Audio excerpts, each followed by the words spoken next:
Islam abangan ora padha diaku kalebu yen suci merga dianggep ora nduweni nabi, ora nduweni kitab, ora nduweni rukune iman lan rukune Islam.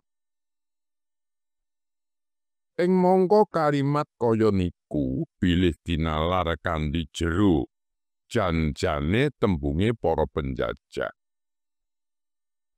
Semar Misteri. Legak-legak satu lito mel Jayanya monggo potongo wong Jawa aja ilang jawane wong Jawa aja ilang budayane. Legak-legak satu lito mel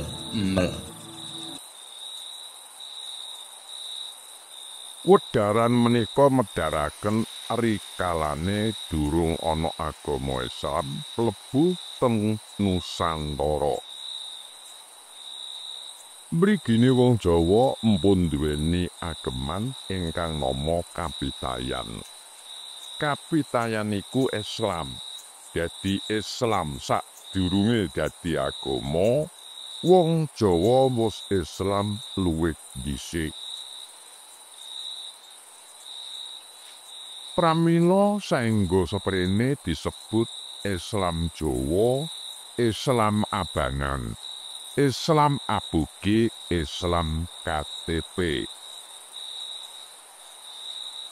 Pasebutan sedaya kala wau krana disebut Islam nanging boten nindakaken lan netepi syariate agama Islam, mila njur disebut Islam abangan. Njur ing kono ana pasebutan Islam abangan lan Islam putihan. Islam putihan kang manut ajarane Kanjeng Nabi uga sinebut duweni nabi, duweni kitab, duweni iman, duweni rukuning Islam. Mila lajeng kasebut agama Islam agama kang paling bener, agama Islam agama kang paling suci. Kabeh pamelu esuk yen nanti bakal munggah swarga. Islam abangan ora padha diaku kalebu yen suci merga dianggep ora nduweni nabi, ora nduweni kitab, ora nduweni rukune iman lan rukune Islam. Ing mangka kalimat kaya niku bilih dinalar kanthi jero jan-jane tembunge para penjajah. Getok tular kepengin nabrakaken mecah belah kerukunaning para umat agama. Awit yen empun ndumuk agama niku adaane ukara niku dadi paling sensitif, paling rawan, paling gawat. Paling gampang kanggo mancing amarah, paling gampang kanggo mecah belah, paling gampang kanggo mancing peperangan. Pramila wonten ingkang mestani agama Islam agama perang. Saya tiyang ingkang sami mabuk agama ingkang kawruhipun lan piwulange ilmu agama taksih sepek tur dangkal. Uger nyinggol bab agama, njur muntap mumbul emosi kaya-kaya wis dadi pangreksaning agama kanthi alasan jihad mbela agama. Bali nang Islam Jawa. Islam Jawa uga nduweni 6 rukune Islam. 1. Percaya marang Gusti. anane gumelaring jagat saisine sayekti kahananing Gusti kang maha kawasa kabeh sen isining kabeh kang kumlit temumpang bumi iki matuk kang cinipta dening Kang Maha Daya. Loro percaya marang malaikat. Dene kahanane malaikat wis manunggal dadi pamong kang momong lan ngawasi marang mobah musik ing jiwangganing manungsa. Uga sinebut dilupapat 5 pancer, kakang rawah adi ari-ari geteh puser, uga sinebut malaikat Jibril, malaikat Mikail, malaikat Israfil lan Izrail. Telu percaya marang kitabing Allah.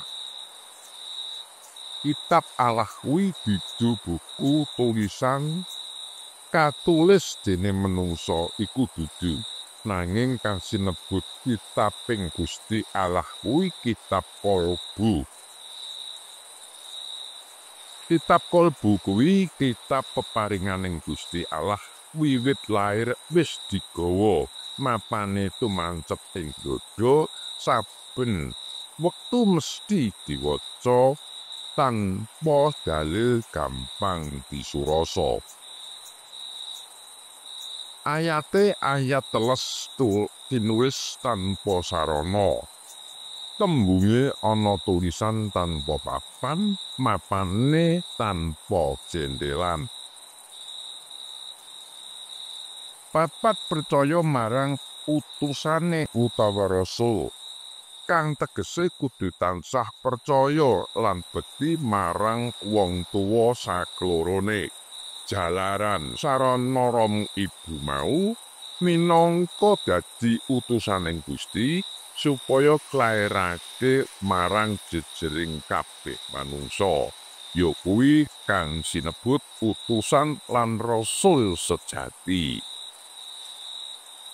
5 dina akhir. Hakikate sekabeh kang ana kabeh isine alam iki mesti ana pungkasane utawa sinebut kematian. 6 percaya marang garising pepesti lan garising kodrat.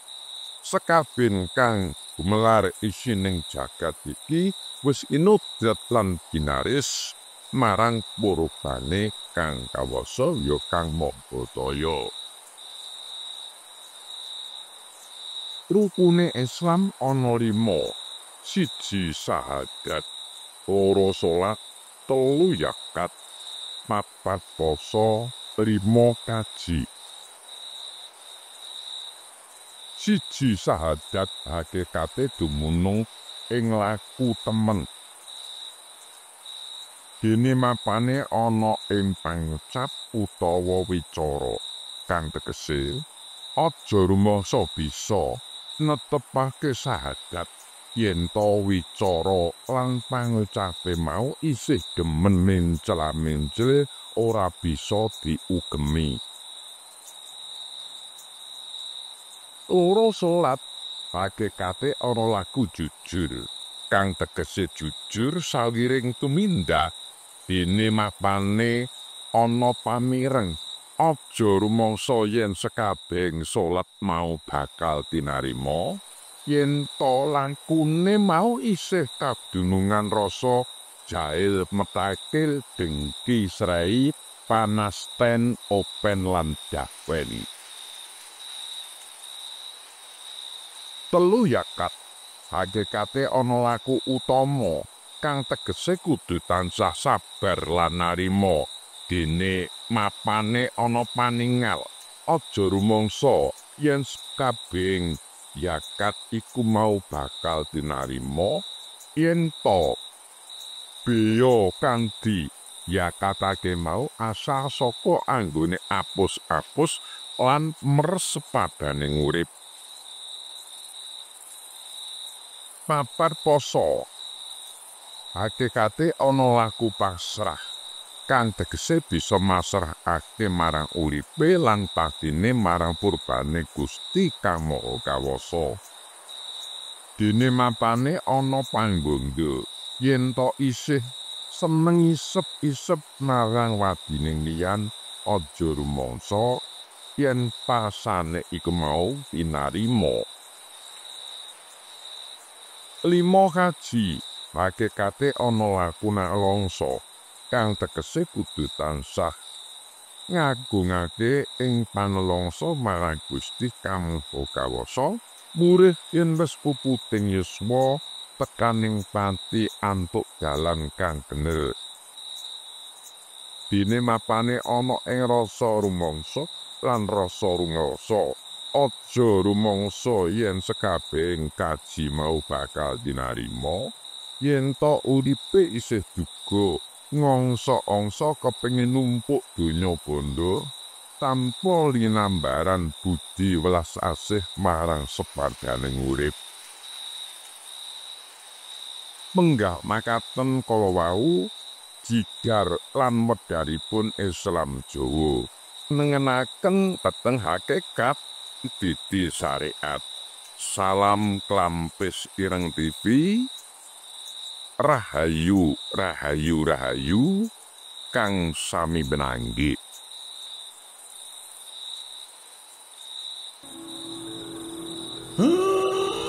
Legegegugeg sadulita mel.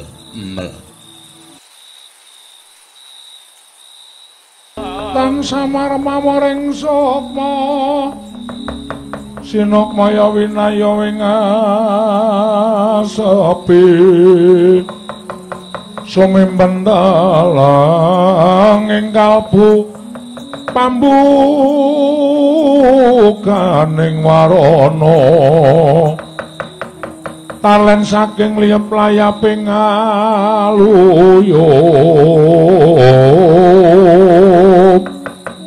pindha pesating sumpena musuping rasa jati